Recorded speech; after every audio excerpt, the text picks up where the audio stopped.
Guys and welcome back to my channel. ಹೇಗಿದ್ದೀರಾ ನೀವೆಲ್ಲ? Hope ನೀವೆಲ್ಲ ಚೆನ್ನಾಗಿದ್ದೀರಾ ಅಂತ ಅಂದ್ಕೊಂಡಿದ್ದೀನಿ. ಬನ್ನಿ ಇವತ್ತಿನ ವ್ಲಾಗ್ನ ಸ್ಟಾರ್ಟ್ ಮಾಡ್ತಾ ಇದ್ದೀನಿ.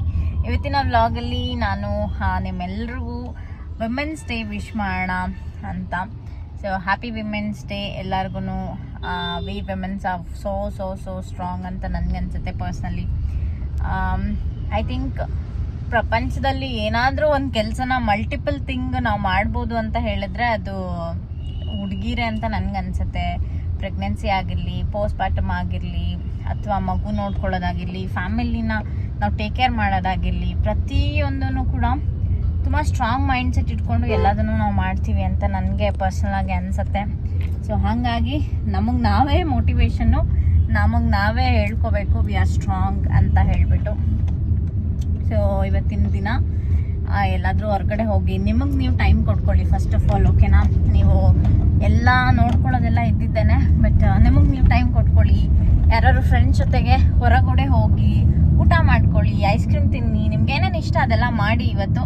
ಸೊ ನಾನು ಹೊರಟಿದ್ದೀನಿ ಜಯನಗರ್ಗೆ. ಸೊ ಇವತ್ತು ವಿಮೆನ್ಸ್ ಡೇ ಸ್ಪೆಷಲ್ ಅಲ್ವಾ, ಅದಕ್ಕೆ ಸೋಮು ನನಗೆ ಹೊರ ಕರ್ಕೊಂಡು ಹೋಗ್ತಾ ಇದ್ದಾರೆ. ನಿಂಗೆ ಏನಾದರೂ ಬೇಕಂದರೆ ತಗೋ, ನಿಂಗೆ ಏನಾದರೂ ಇಷ್ಟ ಆದರೆ ಶಾಪಿಂಗ್ ಮಾಡು ಅಂತ ಹೇಳಿಬಿಟ್ಟು ಸುಮ್ಮನೆ ಹೊರ ಕರ್ಕೊಂಡು ಹೋಗ್ತಾ ಇದ್ದಾರೆ. ವಿಮೆನ್ಸ್ ಡೇ ಸ್ಪೆಷಲ್ ಅಂತ, ಓಕೆನಾ? ಬನ್ನಿ ಹಾಗಾದರೆ ಹೋಗೋಣ. ನಿಮಗೂ ಜೊತೆ ಕರ್ಕೊಂಡು ಹೋಗ್ತೀನಿ, ಏನೇನಾಗುತ್ತೆ ಅಂತ ಹೇಳ್ತೀನಿ, ಓಕೆ? ನಾನು ಮನೆಯಿಂದನೇ ವ್ಲಾಗ್ನ ಕಂಟಿನ್ಯೂ ಮಾಡ್ತಾ ಇದ್ದೀನಿ. ನಾನೊಂದು ಸುಮಾರು ಒಂದು 4 ದಿವಸದಿಂದ ವ್ಲಾಗ್ ಏನೂ ಮಾಡ್ಕೊಂಡಿಲ್ಲ. ಯಾಕೆ ಅಂತ ಹೇಳಿದರೆ ನಮ್ಮ ಮನೆ ಹತ್ರ ಕನ್ಸ್ಟ್ರಕ್ಷನ್ ನಡೀತಾ ಇದೆ ಆ್ಯಂಡ್ ಫುಲ್ ಆಫ್ ಸೌಂಡ್. ಏನೂ ವೀಡಿಯೋ ಮಾಡೋಕ್ಕಾಗಲ್ಲ ಆ್ಯಂಡ್ ಏನೂ ವಾಯ್ಸ್ ಓವರ್ ಕೊಡೋಕ್ಕೂ ಆಗೋದಿಲ್ಲ. ಬಿಕಾಸ್ ಎಲ್ಲ ಪಕ್ಕ ಮನೆ ಇರೋದ್ರಿಂದ ಆ ಸೌಂಡು ಸಿಕ್ಕಾಪಟ್ಟೆ ಜಾಸ್ತಿ ಆಗ್ತಾಯಿತ್ತು. ಅದು 9 ಗಂಟೆ ಮೇಲೇ ಅವ್ರು ಸ್ಟಾಪ್ ಮಾಡೋದು. ಹಾಗಾಗಿ ಏನೂ ಮಾಡೋಕ್ಕಾಗ್ತಿರ್ಲಿಲ್ಲ, ಏನೂ ವಾಯ್ಸ್ ಓವರ್ ಕೊಡೋಕ್ಕೂ ಆಗ್ತಿರ್ಲಿಲ್ಲ. ಬೆಳಗ್ಗೆಯಿಂದ ನನಗೆ ಸಂಜೆವರೆಗೂ ಕೂಡ ಆ ಡಿಸ್ಟರ್ಬೆನ್ಸ್ ಇದ್ದೇ ಇರುತ್ತೆ. ಅಟ್ಲೀಸ್ಟ್ ನೋಡೋಣ ಇನ್ ಕಮಿಂಗ್ ಡೇಸಲ್ಲಿ ಏನಾದರೂ ನಾನೇನಾದ್ರು ಮೈಕೆಲ್ಲ ಚೇಂಜ್ ಮಾಡೋಕ್ಕಿದ್ರೆ ಮಾಡ್ತೀನಿ. ಅದ್ರ ನಾಯ್ಸ್ ಕ್ಯಾನ್ಸಲೇಷನ್ದು ಮೈಕ್ ಯಾವುದಾದ್ರೂ ಇದ್ದರೆ ನಾನು ಅದನ್ನು ಅಪ್ಗ್ರೇಡ್ ಮಾಡ್ಕೋತೀನಿ. ಕರೆಂಟ್ಲಿ ನನ್ನ ಹತ್ರ ಇರೋದು ಅಷ್ಟೊಂದು ನಾಯ್ಸ್ ಕ್ಯಾನ್ಸಲೇಷನ್ ಏನಾಗಲ್ಲ. ನಾರ್ಮಲಾಗೆ ಒಂದು ಸ್ವಲ್ಪನಾದ್ರು ಕೇಳಿಸುತ್ತೆ. ನಾಯ್ಸ್ ಕ್ಯಾನ್ಸಲೇಷನ್ ಇದೆ, ಬಟ್ ಸ್ವಲ್ಪ ಕೇಳಿಸುತ್ತೆ ಅಷ್ಟೇ. ಹಂಗಾಗಿ ಒಂದು ಸ್ವಲ್ಪ ಚೇಂಜ್ ಮಾಡ್ತೀನಿ ಇನ್ ಕಮಿಂಗ್ ಡೇಸಲ್ಲಿ. ನಮ್ಮನೇಲಿ ಮಡಿಕೆಯಿಂದ ನೀರನ್ನ ಕುಡಿಯೋದಕ್ಕೆ ಸ್ಟಾರ್ಟ್ ಮಾಡಿದ್ದೀವಿ. ತುಂಬ ಚೆನ್ನಾಗಿದೆ. ನಾನು ಯಾವತ್ತೂ ಅಂದ್ಕೊಂಡಿರಲಿಲ್ಲ ಮಡಿಕೆ ನೀರು ಅಷ್ಟು ತಣ್ಣಗಿರುತ್ತೆ ಹಾಗೆ ಅಂತ. ನಾನು ಯಾವತ್ತೂ ಅಂದ್ಕೊಂಡಿರಲಿಲ್ಲ. ಪರ್ಸ್ನಲಾಗಿ ನಾನು ಯೂಸ್ ಮಾಡಿರಲಿಲ್ಲ ಮುಂಚೆ, ಆಯಿತಾ? ಬಟ್ ಇವಾಗ ತೊಗೊಂಬಂದಿದ್ವಿ, ಸಿಕ್ಕಾಪಟ್ಟೆ ಚೆನ್ನಾಗಿ ಅನಿಸ್ತಾ ಇದೆ.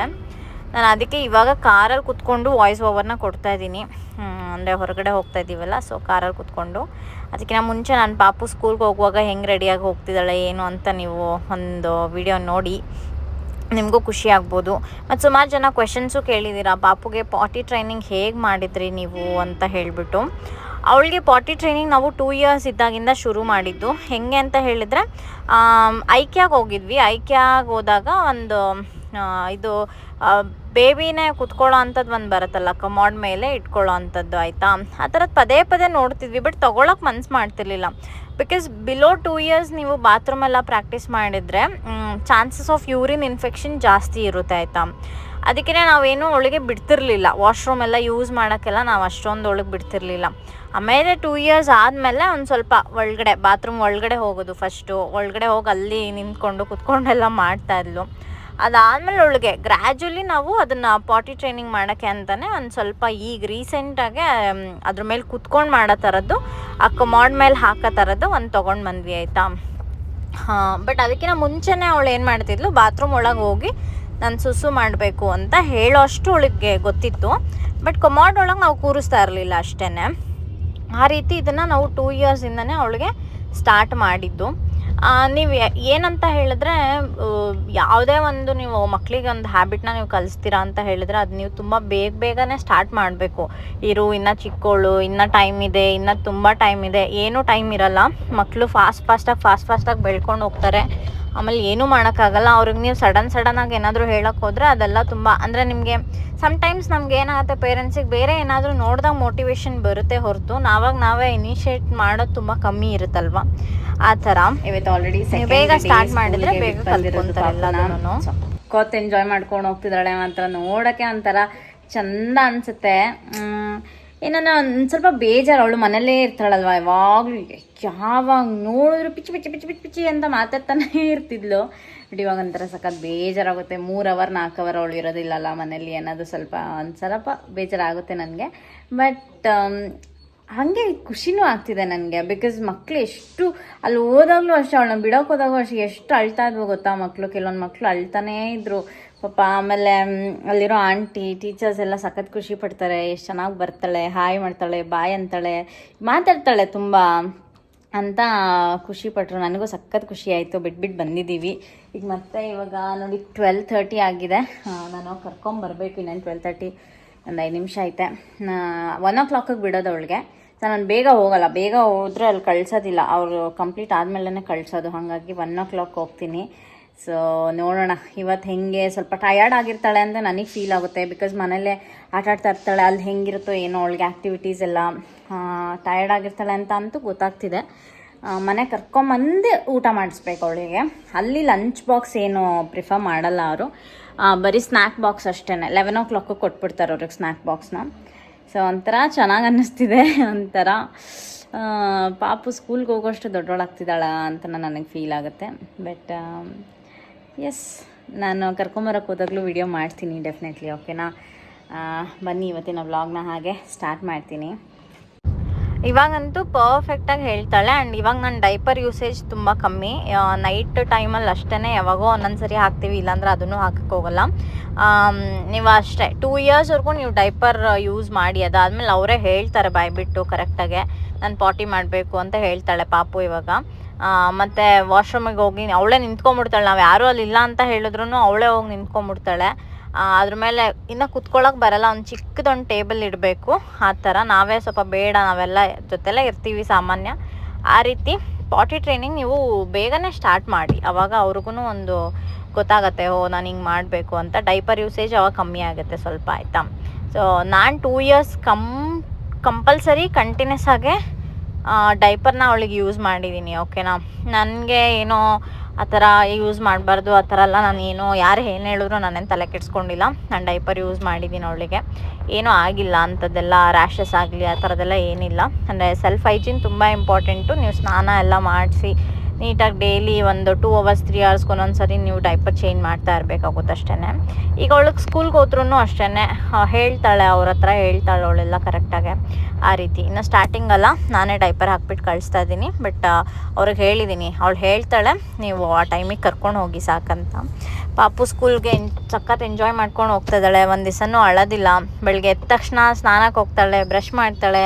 ನಾನು ವೀಡಿಯೋ ಅಟ್ಯಾಚ್ ಮಾಡಿದ್ದೀನಿ, ನೀವು ನೋಡಿ. ಆ್ಯಂಡ್ ಅದು ಅಷ್ಟೇ, ಸ್ವಲ್ಪ ಮಕ್ಕಳನ್ನ 1 ವರ್ಷ ಆಗೋಕ್ಕಿಂತ ಮುಂಚೆಯಿಂದನೂ ಒಂಚೂರು ಓಡಾಡಿಸಿ ಹೊರಗಡೆ ಚೆನ್ನಾಗೆ. ಅವ್ರಿಗೆ ಹೆಂಗೆ ಅಂದರೆ ಯಾರ ಹತ್ರ ನೀವು ಮಗುನ ಕೊಟ್ಟರು ಕೂಡ ಆರಾಮಾಗಿ ಅಳ್ದೇನೆ ಹೋಗ್ಬೇಕು, ಆ ಥರ ನೀವು ಪ್ರಾಕ್ಟೀಸ್ ಮಾಡಿಸಿ. ಫ್ರಮ್ ದಿ 5 months ಗೊಂಬೆ ಪಾಪುನ ನಾನು ಹೊರಗಡೆ ಕರ್ಕೊಂಡು ಓಡಾಡ್ತಾ ಇದ್ದೆ. ಅಂದರೆ ನಾವೆಲ್ಗಾರು ಹೋದರೆ ಹೊರಗೆ ಕರ್ಕೊಂಡು ಹೋಗೋದು, ಇಲ್ಲಾಂತಲೇ ಪಕ್ಕದ ಮನೆ ಆಂಟಿ ಮನೆಗೆ ಕರ್ಕೊಂಡು ಹೋಗೋದು, ಸಂಜೆ ಟೈಮ್ ಹೊರಗೆ ಬರೋದು, ಹೀಗೆಲ್ಲ ಮಾಡ್ತಾಯಿದ್ವಿ. ನಾನಾಗಲಿ, ಅಮ್ಮ ಆಗಲಿ, ಸೋಮು ಆಗಲಿ, ನಾವು 3 ಜನ ಕರ್ಕೊಂಡು ಓಡಾಡೋದು, ಆ ಥರ ಮಾಡ್ತಾಯಿದ್ವಿ. ಹಂಗಾಗಿ ಅವಳಿಗೆ ಜನಗಳನ್ನ ನೋಡಿದ್ರೆ ಹೆದರಿಕೆನೇ ಆಗಲ್ಲ. ಎಷ್ಟು ಜನ ಇದ್ರೂ ಎಲ್ಲರ ಹತ್ರ ಹೋಗಿ ಮಾತಾಡಿಸ್ತಾಳೆ, ಚೆನ್ನಾಗೆ ಆರಾಮಾಗಿ ಅವಳು ಮಾತಾಡ್ಕೊಂಡು ನಗಾಡ್ಕೊಂಡು ಇದ್ಬಿಡ್ತಾಳೆ. ಆ ರೀತಿ ಅದು ಸಡನ್ನಾಗಿ ನೀವು ಮಾಡೋಕ್ಕೆ ಹೋದಾಗ ಆ ಮಕ್ಕಳು ಸ್ಕೂಲಿಗೆ ಹೋಗೋದು ಅಡ್ಜಸ್ಟ್ ಮಾಡೋದು ಸಖತ್ ಕಷ್ಟ. ಬಿಕಾಸ್ ನಾನೇ ಅವಳನ್ನ ನೋಡ್ತಾ ಇದ್ದೀನಿ, ಅವ್ರ ಸ್ಕೂಲ್ ಹತ್ರ ಹೋದಾಗ ಬಿದ್ದು ಅಳ್ತಿರ್ತಾರೆ ಪಾಪ ಮಕ್ಕಳು. ಬೇಜಾರಾಗುತ್ತೆ ಅವಾಗ. ಹೊರಗಡೆ ಅವ್ರ ಪೇರೆಂಟ್ಸ್ ಎಲ್ಲ ಕಾಯ್ತಾ ಇರ್ತಾರೆ, ಅದನ್ನು ನೋಡಿದಾಗ ಒಂದು ಸ್ವಲ್ಪ ಬೇಜಾರಾಗುತ್ತೆ ಅಷ್ಟೇ. ಆ ರೀತಿ ಬೇಗನೆ ಸ್ಟಾರ್ಟ್ ಮಾಡಿ ಎಲ್ಲದನ್ನು ಕೂಡ, ಬೇಗ ಅರ್ಥ ಮಾಡ್ಕೊತಾರೆ ಅವರು ಕೂಡ. ಇವಾಗ ರಾತ್ರಿ ಯಾಕೋ ಇವಾಗ ಸೆಕೆಗೆ ಊಟ ಸೇರಲ್ಲ ಕರೆಕ್ಟಾಗೆ, ಅದಕ್ಕೇ ತಾಲಿಪಟ್ಟು ಮಾಡ್ಕೊತಾ ಇದ್ದೀವಿ. ರೊಟ್ಟಿ ಥರ ಮಾಡಿಕೊಂಡು ಅದನ್ನೇ ತಿನ್ನೋಣ ಅಂದ್ಬಿಟ್ಟು ತಿಂತಾ ಇದ್ದೀವಿ. ಏನಂತ ಹೇಳಿದ್ರೆ ನಮ್ಮ ಮನೇಲಿ ಸ್ವಲ್ಪ ಈ ಸೆಕೆಗೆಲ್ಲ ಬಂದರೆ ಮಜ್ಜಿಗೆ ಈ ಥರದ್ದೇ ಜಾಸ್ತಿ, ಇನ್ನೇನು ಅನ್ನ ಮತ್ತು ಅದೆಲ್ಲ ತಿನ್ನೋಕ್ಕಾಗಲ್ಲ ಕರೆಕ್ಟಾಗೆ. ರಾಗಿ ಅಂಬ್ಲಿ ಜಾಸ್ತಿ ಕುಡಿತೀವಿ ಬೆಳಗ್ಗೆ ಟೈಮು, ಇಲ್ಲಾಂದರೆ ಮಜ್ಜಿಗೆ ಈ ಥರನೇ ಇರುತ್ತೆ. ಆ ಥರ ಅಂದರೆ ಸಮ್ಮರ್ ಬಂದರೆ ಎಲ್ಲರಿಗೂ ಹಂಗೇ, ಯಾರಿಗೂ ಊಟ ಸೇರಲ್ಲ ಕರೆಕ್ಟಾಗಲ್ಲ. ಹಾಗಾಗಿ ಇದಕ್ಕೆ ಚಟ್ನಿ ಮಾಡಿದ್ದೆ ನಾನು, ಕಡಲೆ ಬೀಜ ಮತ್ತು ಕಾಯಿ ಹಾಕ್ಬಿಟ್ಟು ಚಟ್ನಿ ಮಾಡಿದ್ದೆ. ಸಿಕ್ಕಾಪಟ್ಟೆ ಚೆನ್ನಾಗಾಗಿತ್ತು. ಯಾವಾಗ ಬೇಕಾದ್ರೆ ತಿನ್ಬೋದು ಇದನ್ನಂತೂ. ಮತ್ತು ಬೆಳಗ್ಗೆ ದೋಸೆನೂ ಮಾಡಿದ್ವಿ, ಅದು ಹಾಗೆ ಇತ್ತು. ದೋಸೆ ಅಂತೂ ಫುಲ್ ದಾವ್ರ, ಏನು ತಿನ್ನೋಕ್ಕೆ ತಿಂದಮೇಲೆ ಅದನ್ನು ಬರೀ ನೀರು ಕುಡಿಯೋಣ ಅನಿಸ್ತಾ ಇರುತ್ತೆ. ಆ ರೀತಿ ನೋಡಿ ಎಷ್ಟು ಚೆನ್ನಾಗಿ ತಟ್ಬೋದು. ಇದು ಫೈರ್ ಪ್ರೂಫ್ ಪೇಪರ್ ಅಂತ ಹೇಳ್ತಾರೆ ಇದನ್ನು, ಆಯಿತಾ. ಇದು ನಾನು ಅಮೆಝಾನಲ್ಲಿ ತರಿಸ್ಕೊಂಡಿದ್ದು. ಅದು ಏನೂ ಸುಡಲ್ಲ, ಬೆಂಕಿ ಹಚ್ಕೊಳ್ಳೋದಿಲ್ಲ, ಅದು ಮೆಲ್ಟ್ ಆಗಿಬಿಡುತ್ತೆ. ಬೇಕಂತಲೇ ಇಟ್ಟರೆ ಮೆಲ್ಟ್ ಆಗುತ್ತೆ. ನಾನೇನಿಲ್ಲ, ನಾರ್ಮಲಾಗೆ ಇದನ್ನು ಒಂದು 1 ಇಯರಿಂದ ಯೂಸ್ ಮಾಡ್ತಿದ್ದೀನಿ. ಚೆನ್ನಾಗಿದೆ ನೋಡಿ. ತಾಲಿಪಟ್ಟು ರೆಡಿಯಾಗಿದೆ, ಇವಾಗ ತಿನ್ನಬೇಕಷ್ಟೆ. ನನಗಂತೂ ಈ ರೊಟ್ಟಿ ಆ ಥರದ್ದೆಲ್ಲ ಸಖತ್ ಇಷ್ಟ. ಅನ್ನ ಅವಕ್ಕೆಲ್ಲದಕ್ಕಿಂತ ರೊಟ್ಟಿ ಮತ್ತು ಅಂಬ್ಲಿ ಈ ಥರದ್ದೆಲ್ಲ ಭಾಳ ಇಷ್ಟಪಡ್ತೀನಿ. ಅಂದರೆ ಅದೆಲ್ಲ ಅವಾಗಿಂದನೂ ನಾವು ಅಭ್ಯಾಸ ಅಲ್ಲ ನಮಗೆ, ಅಲ್ಲಿ ಊರಲ್ಲಿದ್ದಾಗಿಂದನೂ ನಮ್ಗೆ ಅದೆಲ್ಲ ತಿಂದ ಅಭ್ಯಾಸ. ಹಾಗಾಗಿ ಅದೇ ಇಷ್ಟ ನೋಡಿ. ನನ್ನ ಮಗಳು ನನ್ನ ರೂಮಿಗೆ ಬಂದು ಒಂದು ಸರಿ ಹೋದರೆ ಹೊರಗಡೆ ಈ ಥರ ಮೆಸಪ್ ಆಗಿರುತ್ತೆ. ಎಲ್ಲ ತೆಗೆದೋಳು ಅದೇನೋ ಗುಮ್ಮ ಮಾಡ್ತೀನಿ ಅಂತ ಬೆಡ್ಶೀಟ್ ಎಲ್ಲ ಹರಡಿರ್ತಾಳೆ, ಎಲ್ಲ ಹಾಗಾಗತ್ತೆ. ಇವಾಗ ನಾನು ಕ್ಲೀನ್ ಮಾಡ್ಕೊತಾ ಇದ್ದೀನಿ. Because before I go to sleep ನನಗೆ ನನ್ನ ಬೆಡ್ ಫುಲ್ ಕ್ಲೀನಾಗಿರಬೇಕು. ನಾನು ಹಿಂಗೆ ಹೋಗಿ ಮಲ್ಕೊಂಡ್ರೆ ಪಟ್ಟ ಅಂತ ನಿದ್ದೆ ಬರಬೇಕು, ಆ ಥರ ನನಗೆ ಕ್ಲೀನಾಗಿರಬೇಕು. ಇವಾಗ ನೋಡಿ ಎಲ್ಲ ಬಟ್ಟೆ ಎಲ್ಲ ಜೋಡಿಸಿಟ್ಕೊಂಡಿದ್ದೀನಿ. ನೀಟಾಗಿ ರೂಮೆಲ್ಲ ಕ್ಲೀನ್ ಮಾಡಿಕೊಂಡು ನಿದ್ದೆ ಮಾಡೋದಷ್ಟೇ, ಇನ್ನೇನು ಎಲ್ಲ ಕೆಲಸ. ಆ್ಯಂಡ್ ವ್ಲಾಗ್ ರೆಗ್ಯುಲರಾಗಿ ಯಾಕೆ ಅಪ್ಲೋಡ್ ಮಾಡಲ್ಲ ನೀವು ಅಂತ ನಂಗೆ ಕೇಳ್ತಾನೆ ಇರ್ತೀರಾ. That's so sweet of you guys. But ನನಗೆ ನಮ್ಮನೆ ಹತ್ರ ಕನ್ಸ್ಟ್ರಕ್ಷನ್ ಇವಾಗ ನೋಡಿ, ಸಮ್ಮರ್ ಸ್ಟಾರ್ಟ್ ಆದ್ರೇ ಹಾಗೆ. ಯಾಕಂದರೆ ಈ ಟೈಮಲ್ಲೇ ಜಾಸ್ತಿ ಬೋರೆಲ್ಲ ಕೊರೆಸೋದು ಎಲ್ಲ ಕಡೆ, ಆಯಿತಾ. ಯಾಕಂದರೆ ಈ ಟೈಮಲ್ಲಿ ನೀರು ಚೆನ್ನಾಗಿ ಬಂತು ಅಂತ ಹೇಳಿದರೆ ನಿಮಗೆ ಯಾವಾಗ್ಲೂ ಸಮ್ಮರಲ್ಲೆಲ್ಲ ಪ್ರಾಬ್ಲಮ್ ಆಗೋದಿಲ್ಲ ನೆಕ್ಸ್ಟು ಅಂತ ಅದೊಂದು ಇಟ್ಕೊಂಡು ಸಮ್ಮರಲ್ಲೇ ಜಾಸ್ತಿ, ಸಮ್ಮರ್ ಸ್ಟಾರ್ಟ್ ಆಗಿದ ತಕ್ಷಣವೇ ಬೋರ್ ಕೊರ್ಸೋದಕ್ಕೆ ಸ್ಟಾರ್ಟ್ ಮಾಡ್ತಾರೆ ಎಲ್ಲರೂ ಕೂಡ. ಆವಾಗ ವಿಂಟರೆಲ್ಲ ಬಂದಾಗ ನಿಮಗೆ ಮಳೆ ಎಲ್ಲ ಚೆನ್ನಾಗಿರುತ್ತೆ, ನೀರೆಲ್ಲ ಚೆನ್ನಾಗೇ ಇರುತ್ತೆ, ಏನೂ ತೊಂದರೆ ಆಗೋಲ್ಲ. ಮತ್ತು ಯಾವ ಸಮ್ಮರಲ್ಲೂ ನಿಮಗೇನೋ ನೀರೆಲ್ಲ ಪ್ರಾಬ್ಲಮ್ ಆಗೋಲ್ಲ. ಇವಾಗಲೇ ನೀರೆಲ್ಲ ಕಮ್ಮಿ ಬಂದುಬಿಟ್ರೆ ಮತ್ತು ತಿರ್ಗಾ ನಿಮಗೆ ನೆಕ್ಸ್ಟು ಸಮ್ಮರೆಲ್ಲ ಬಂದಾಗ ಅಥವಾ ಒಂದು 10 ವರ್ಷ 15 ವರ್ಷ ಆದಮೇಲೆ ಏನೋ ಪ್ರಾಬ್ಲಮ್ ಆಗ್ತಿದೆ ಅಂತ, ನೀರಿಂದೆಲ್ಲ ಶಾರ್ಟೇಜ್ ಪ್ರಾಬ್ಲಮ್ ಬರಬಾರ್ದು ಅಂತ ಹಂಗೆ ಮಾಡ್ತಾರೆ. ಹಂಗಾಗಿ ನಮ್ಮ ಏರಿಯಾದಲ್ಲಂತೂ 2 ದಿನಕ್ಕೆ ಒಂದೊಂದು ಇದ್ದೇ ಇರುತ್ತೆ ಆ ಥರ ಪ್ರಾಬ್ಲಮ್ಮು. ವಿಡಿಯೋ ಅದಕ್ಕೋಸ್ಕರ ನನಗೆ ಮಾಡೋಕ್ಕಾಗ್ತಾಯಿಲ್ಲ. ನೋಡೋಣ, ನನಗೆ ನಂದು ಒಂದಿಷ್ಟು ಪರ್ಸ್ನಲ್ ಕೆಲಸಗಳಿದೆ, ಅದ್ರ ಬಗ್ಗೆನೂ ನಿಮ್ಗೆ ಅಪ್ಡೇಟ್ ಮಾಡಬೇಕು ಮುಂದಿನ ದಿನಗಳಲ್ಲಿ. ಅದ್ರ ಬಗ್ಗೆನೂ ನಿಮಗೆ ಅಪ್ಡೇಟ್ನ ಕೊಡ್ತಾ ಹೋಗ್ತೀನಿ, ಏನೇನು ಎತ್ತ ಅಂತ ಹೇಳ್ಬಿಟ್ಟು. ಮತ್ತು ನೀವು ಮತ್ತೆ ವಿಮೆನ್ಸ್ ಡೇ ಸೆಲೆಬ್ರೇಷನ್ ಚೆನ್ನಾಗಿ ಮಾಡಿ, ನಿಮಗೆ ನೀವು ಟೈಮ್ ಕೊಟ್ಕೊಳ್ಳಿ. ನಿಮ್ಮ ಹಸ್ಬೆಂಡ್, ಮನೆ, ಮಕ್ಕಳು ಇದೆಲ್ಲ ಯಾವಾಗಲೂ ಇರುತ್ತೆ ನಿಮ್ಮ ಲೈಫ್ ಟೈಮ್ವರೆಗೂ. ನಿಮಗೆ ನೀವು ಟೈಮ್ ಕೊಟ್ಕೊಳ್ಳಿ, ಸೆಲ್ಫ್ ಕೇರ್ ಮಾಡಿ, ಚೆನ್ನಾಗೆ ಹೊರಗಡೆ ಓಡಾಡಿ ಆರಾಮ್ಸೆ. ಎಲ್ಲ ಡಿಪೆಂಡೆಂಟ್ ಆಗಿರಬೇಡಿ ಯಾವಾಗ್ಲೂ, ಓಕೆನಾ. ಮತ್ತೊಂದು ವಿಡಿಯೋದಲ್ಲಿ ಸಿಗ್ತೀನಿ. ಅಲ್ಲಿವರೆಗೂ ಟಾಟಾ ಆ್ಯಂಡ್ ಟೇಕ್ ಕೇರ್.